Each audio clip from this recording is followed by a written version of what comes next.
Well, Anthony, the advice remains, if you can, refrain from air travel. But judging on the traffic we're seeing here at this terminal this morning and the millions of people who traveled this weekend, many people just cannot refrain. They have to get out. Many folks heading back now after seeing friends and family for the Easter weekend. And this comes just as the CDC issues new guidance for people who are vaccinated. You don't have to self-quarantine or test before you fly.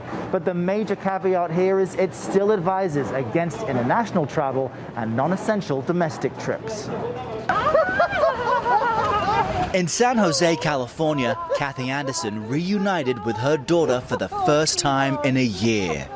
I love you too. Anderson is one of the millions of Americans who returned to the skies this weekend, shattering pandemic travel records. Increased demand prompted Delta Airlines to temporarily open up middle seats, and Americans' domestic bookings are at 90% of pre-pandemic levels. It just seems like all of a sudden it's a rush. Larry Pettis says he felt more comfortable flying because he'd been fully vaccinated. He's one of the 61 million Americans, roughly 1/5 of U.S. adults, who fall in that category. We know for vaccinated people, it's reasonably safe to do this. But among unvaccinated people, it is not yet.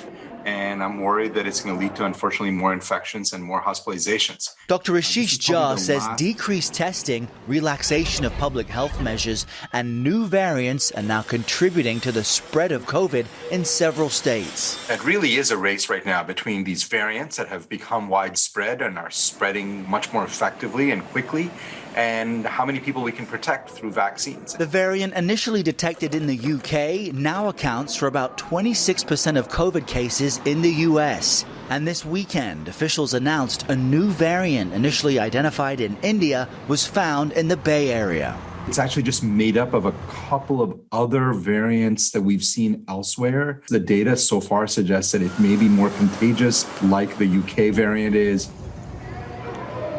Now, as scary as that sounds, Jha says that the vaccines do appear effective against the variants, and more Americans are getting these shots. All of that, not just encouraging news for everyone's health, but for the travel industry, which has been battered by the pandemic. The hotel and leisure sector added 280,000 jobs during the pandemic, but Gail, the unemployment rate is still twice the national average at 13%. So positive signs, but a long way to go. Yeah, very positive signs. I love a good airport hug, but you're right, unemployment not so great. Thank you, Errol. Good to see you.